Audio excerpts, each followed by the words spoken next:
Point at the bone to pick with you. You do? Oh, jeez. I know. I'm just saying, like, why? Okay. Why 6 years? Well, it's not going to feel like 6 years, although this fucking hiatus has felt like that, hasn't it? But no, the reason that we jump time is because we've set up this story that the Earth wasn't going to be survivable for 5 years, and I wanted to jump past all that separation. So the story kicks in again right around the time that everybody's, I'm in here for the reunions. Reunions. There's a final video change for the new season. Yeah. That's why 6 years. And the first episode Eve. But at the same time, it doesn't quite look like Eve in my mind. Why would you describe it? Well, have you seen any of the Clark standing in front of the valley and it's green and it's beautiful? Yeah, it's beautiful. That's why. I mean, the truth is, my daughter's name is Eden. I named it after my daughter, but it is also, Eden was the first biblical garden, and this is the last. Theoretically, if they don't protect this last valley, then the earth is going to be no more. And so it's either the last or the first. It's a chance for the world to come back if the characters can figure out a way to live there in peace. Together. And that'll be difficult. Right. The peace part is the hard part. What's the biggest obstacle? Why can't they all just agree?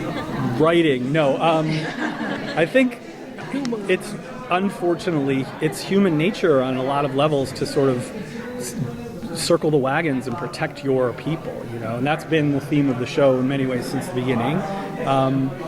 The way that they transpire this season, the first contact, as it were, between Clark and the prisoners, sort of necessitates the conflict, unfortunately.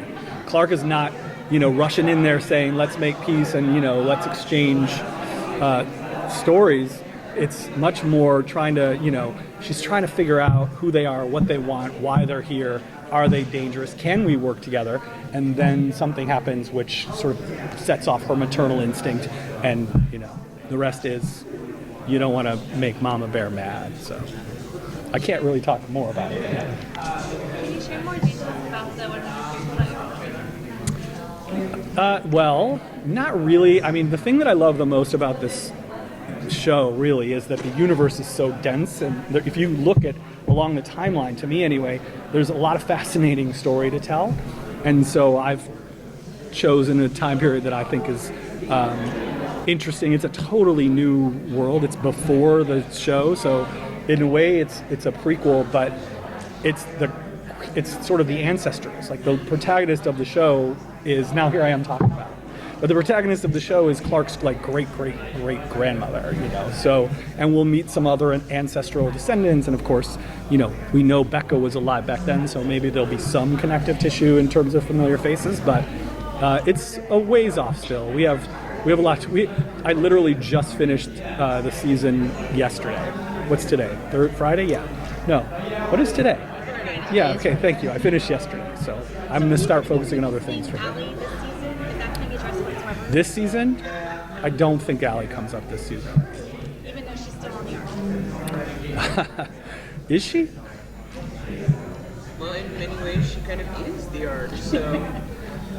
But I want to know, is there going to be details about the prison transport itself? Yeah. Where is it made? Well, the prisoners, Allegis is a mining company, and there were 4 Allegis missions that we know about, that we'll learn about in the show. Mining in space? They send, yes, it's like a asteroid that they're mining something called Hypholodium on an asteroid called Proxima 6, and they have cryosleep. It's a long duration space mission, and something happened out there that we will learn about. They kind of took over, the prisoners took over the ship, and they've returned, expecting to find a world that wouldn't let them home because they're prisoners, after all. So they had a plan for that, but it's not an unnecessary plan, as it turns out, because there's no people left. Yanked? Photobombed? Was he going to do like the Gatorade pour? Okay. Anyway, we'll learn a lot about them. It's a different group of villains. We generally, as you know, well, they're all criminals except for Shaw, who is part of the crew, but in the 100 we try and sort of dimensionalize our villains so that we understand them. It was a little trickier to dimensionalize this group, frankly, because we wanted to be true to the fact that they are all maximum security prisoners. But people are, Dioza has more of a political, she did some things that were horrible in the name of her cause, but her cause was probably the right one. That doesn't make her any less of a killer or a terrorist, but at least we'll understand what made her tick and what made her do what she's a very interesting new addition to the show. Graveyard McCreary is much more of a straight up, he's a much more of a straight up bad guy. I love his nickname. That's great. Thanks. What about Mike Spawn? Oh, he's great too. He plays a character named Vincent who's a serial killer. I can't talk too much about that character. There's an interesting relationship that develops between him and somebody else that I think will surprise people. So you don't find any chance of levity at all in the series, in this season? Levity? Well, I mean, there's What is that word? some levity. I think everything needs to have some lightness in it, but it's a tragedy. It's a dark show for sure. Things get pretty dark pretty quickly once the battle for Eden starts to feel like, it's inevitable. Yeah.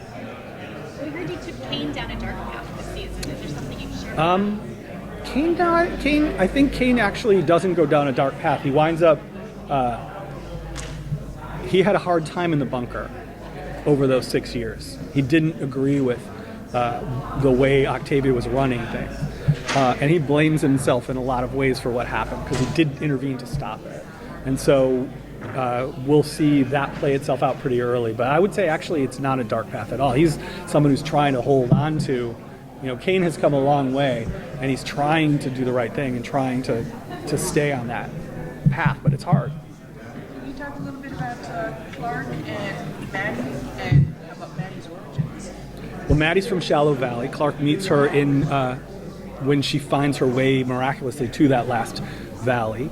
She's a Nightblood, so a natural-born Nightblood. That's why she survived. I don't think that's a spoiler. I think in the end of season 4, she calls her my little Nightblood, and that would be the only way she could survive. So, but yeah, we'll definitely get to know all about her. Lola Flannery's great. We're very lucky to have found her. She was a breath of fresh air. It was really funny. Just a real quick story. I was on set for the finale, and it was a really dark, bloody scene, and there were body parts everywhere, and it was really, really disturbing. And on the soundstage, and I sensed movement, and I looked, and it's Lola on a scooter, just sort of riding around the set like a kid would. Just having a young person on set was really nice. It was a breath of fresh air. So I think the cast probably would agree with me. You had to watch your language more than normally. Yeah. So you like to make every season kind of have a different feel to it? Yeah. What is the main story aspect for season 5 that separates it from the first one? Well, for me to keep the story fresh, I do like to tell a different story every year. And this season, it is about those prisoners, really. It's about, there is one survivable place left that miraculously got spared from the death wave, and everybody wants it. And what are you going to do? And, are you going to be able to overcome your internal or your sort of instinctive warlike tendencies and link arms and live there happily ever after? Or are you going to, fight for it to be yours? And hopefully they will. Hopefully. Can we find out why Paradise Valley is the last bastion left for why it survived the wave? Yeah, we don't really explore it that much, other than, geographically, it's literally got sort of like sloped walls, and the death wave went like that over the top of it. Clark talks about that. Yeah. Lucky that it happens to be within walking distance. All right, thank you so much. Thanks, guys. Thank you.